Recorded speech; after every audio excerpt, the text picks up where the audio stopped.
My first connection with spirit. My granddad was diagnosed with bowel cancer in 2009 when I was 15 years old. He was given 12 to 18 months to live, but unfortunately passed away within 6 months. His lifelong wish was to pass away at home, surrounded by his family. When he was on his deathbed, my whole family, my mom, her 3 brothers, my aunts, cousins, etc., were sat in my grandparents' lounge, and we were chatting about weird things that have happened after someone has passed away. I listened eagerly as I found it interesting, but I had had no experiences myself at this point. For some reason, the story which stuck out to me was one about people receiving a phone call on the day of the funeral. I didn't know why, but I really felt this.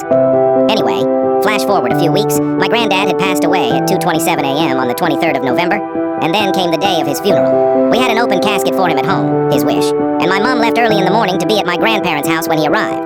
My brother, dad, and I were getting ready to leave the house when the landline phone rang. I presumed it could be my mom calling, so went and answered it.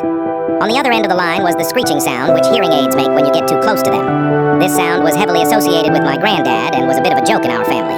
I literally felt the color drain from my face. I couldn't believe it. I hung up and tried to find out the number which had called us, but it was unknown. As if this wasn't weird enough in 2013, so 4 years later, I was telling a friend about my experience. We shared stories and I stayed over at her house that night. At 2:27 a.m., we were woken by an alarm clock ringing. My friend got up to switch it off and she said, "That's so weird, there are no batteries in this." That was my second experience. How could that even be explained? I'm now a professional astrologer and tarot card reader. I connect with spirit every day. I truly believe this is where my spiritual realization began. Thanks for reading.